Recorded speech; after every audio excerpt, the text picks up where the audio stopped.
So within the last 4 years, I have lost weight, I have done healthy weight gain, I have dirty bulked, and I have undergone fat loss, which is body recompositioning. And I have also experimented on a couple of diets, no rice diet, and a whole lot of things in this past 4 years. I have learned a whole lot.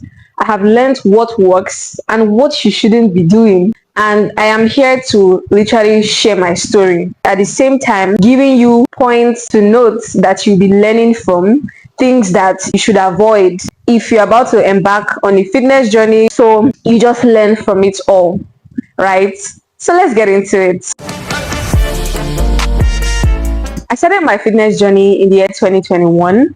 In that time frame was really COVID period. So the pandemic and all of that.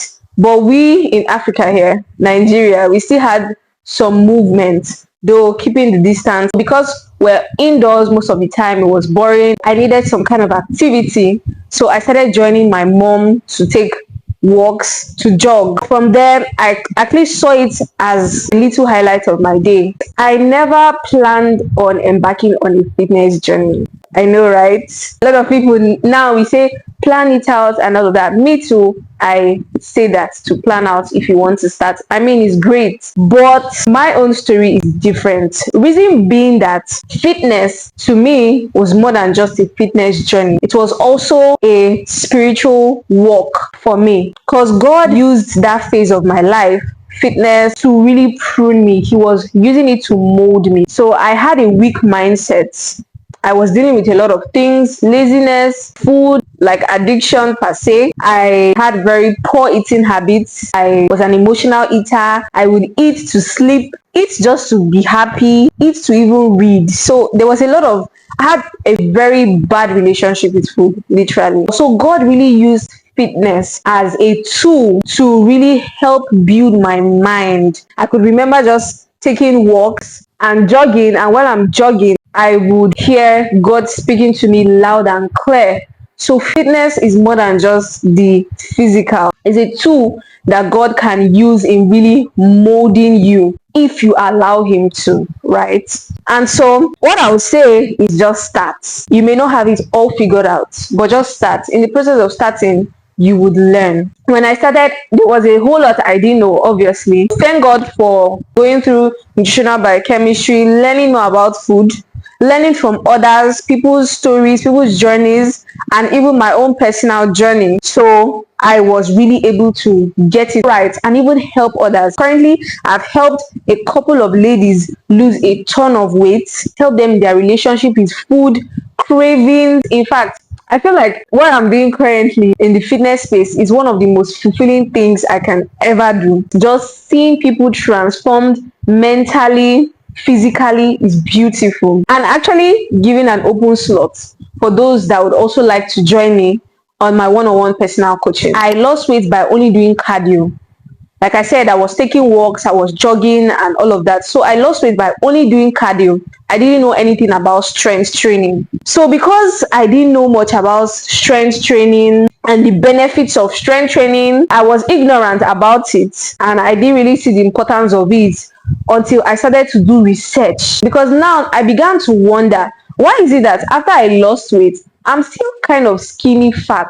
Meanwhile, I see some other ladies out there, they lose a ton of weight and they are pretty shredded, have more definition in their curves, their arms, and I was wondering what's going on in my own. So I lost both fat and muscle mass, and because I lost so much muscle mass, I was easily getting cold. I could literally be under the AC and I'll be shivering, like all the insulators and everything that I used to serve as a covering for my whole body was all gone. The fat, the muscle, and I was easily cold. My chest was dry. My chest especially, because I lost a ton of weight from my chest area. In fact, my aunts would see me and would ask, your chest is so dry. My dad even began to talk and kind of complain like, oh, don't you think it's like getting too much? And I'm like, haters. But it meant well, right? I was just chasing the number on the scale and I didn't know when to stop. Another thing to note is that you need to know when to halt. Like when you're on a weight loss journey, don't be so carried away doing all the exercising and everything and chasing a particular number on the scale and looking your thinnest, your tiniest. You are not even looking inwardly at yourself. How do I feel?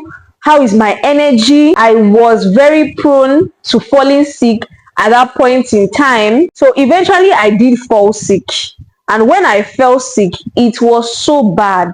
I just had malaria and I had to be on drip, pills, and all of that. It was so bad. I realized that I was busy chasing the scale. I was literally chasing losing so much weight and not actually looking inwardly. Like, how do I feel? How does my body feel? My energy, my strength. I was putting so much effort, putting so much force just because I wanted to get to a particular weight. So I was over 88 kg thereabouts, and I wanted to be about 50 something kg. Eventually, yes, I think I was around 58 kg. Yes, that was the smallest I've ever been. And so one thing I want you to take note from this: don't chase the scale. Stop chasing the numbers on the scale. Oh, you see this person, oh, what's her weight? Her current weight is like 55 kg, and you're like, oh, that's my goal weight. No, your bodies are different, right? Your height also matters based on a person's weight. So going on, I now started reading on strength training workouts and the benefits of strength training, and I was like, oh, so that's what these ladies have been doing. They do strength training. It's okay to start your weight loss journey with cardio, jogging, but as you go on, it's very important that you incorporate strength training. Strength training will really help you that after losing weight, you will not be left with flabby arms and all.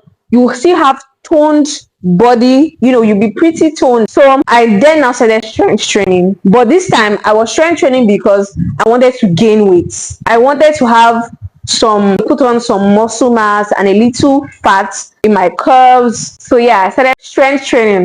I was looking up weight gain, there's a lot of information out there on the internet, eating this, eating that. So I was just following the crowd, literally. I was packing in the calories. Like, I was kind of overdoing this because I was having a lot of milk. I was just eating. I would eat about 6 times a day, right? Small portion, because that's why I saw that, it's advised to eat 6 times a day. Though, yes, if you want to gain healthy weight, for those that are struggling to gain a ton of weight, it's very important that you prioritize your calories and you eat very well. But for me, then I was eating a ton of calories and I was still indulging in a lot of not so healthy foods. So I gained a whole lot of weight. And then I was in school. So in school, the food they would give us in school, we had a lot of oils. And I think I could only work out like 2 times in a week, 1 time a week. So I was eating just way more. And yes, I gained weight. At first, I gained weight strategically. I was gaining weight. As I gained weight, my appetite grew. So I ate much more and ate and worked out and ate, and I gained a couple of weight. And when I was done with school, I realized that, oh man, I have really gained weight. So the third point to note is that you need to do critical research and get the right source. You cannot just be following the crowd. Oh, on TikTok, they say eat this, eat that, drink this, drink that. If it's to get a weight gain guide, a weight loss guide, fine.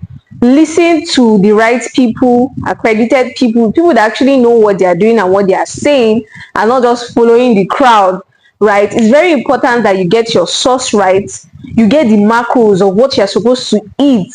It's still very okay that you invest in some of all these guides, but make sure the source that you're getting it from is a good source, because it's very important that you are fully aware and you are knowledgeable of the nutrients of the foods you are eating. So after I got back from school, I realized, okay, it's time to shed some weight.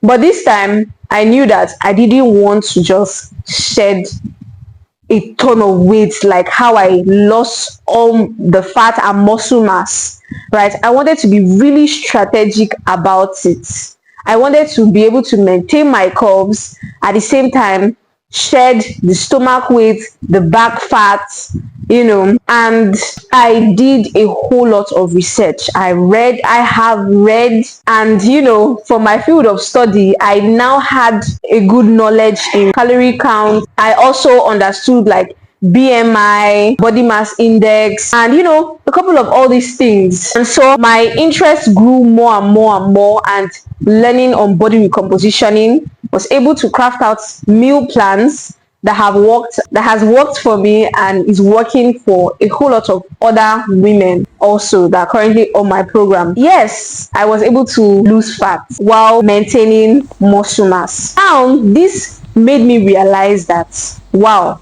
I didn't have to give up eating rice. I didn't have to give up eating bread, pasta, even noodles to lose fat. All this while, during my first weight loss journey, I thought I needed to, because I stopped eating rice for about 3 months. What? So I thought I needed to give up eating rice, bread. Like, all this is the lies that they feed you out there. Should I say it's a brainwash, And there's this so much guilt. Oh, I'm trying to lose weight. You see carbohydrates as the enemy. Another thing to note, carbohydrates is not the enemy. You don't have to totally eliminate carbs because of losing weight or because you want to lose fat. Now, how do I see fitness? Fitness is a journey of balance. It's learning to eat your foods, rice, bread, milk, fish, egg. Eat it all in moderation, balance. For the fact that a food is healthy does not mean it doesn't have calories. As a matter of fact, it has energy supply. So now it's to learn how to eat them balanced. So the best route when it comes to embarking on any fitness journey is doing something that you potentially see yourself doing 5-10 years from now without seeing it as a death sentence. You don't have to feel guilty when you're eating. So you want to build a good relationship with food where you are easily able to eat your foods, the macros and everything without feeling guilty, because food is fuel and it will nourish you. A healthy lady, you need this fuel to properly function, your hormones, body wise and all. Yes, and so now I'm in a good space mentally, physically, health wise, spiritually, by God's grace. And so if you'd like to join me on my one-on-one coaching, I'll leave the link in the comment section. I'll also leave the link in the description box so I can hold you by the hand and mentor you. So my mentorship has to do with mental mentorship, nutrition, your workout. So it's all round, right? Because weight loss or any fitness goal that you want to achieve, it all starts from the mind. Yes, you have to believe that you are capable of doing this, and you have to see yourself being capable to achieve this. You may not look like it now, but you are more than capable of achieving those goals and doing all that it takes. Okay? Yes, I really hope you learned a whole lot from my story, and I really hope to see you start out your fitness journey. I hope to see you crush all your goals. If you have any questions, you can do well to leave them in the comment section. Let's interact, let's get to know each other. Share your own weight loss story, share your struggles. I'm very much open to answer all of them, right? And also do well to subscribe and hit the like button. You can also do well to check out my other videos. I talk a whole lot on matters concerning fitness and even do a couple of vlogs. If it's what you're interested in, do well to subscribe to my channel, and I'll see you on my next video. Toodles!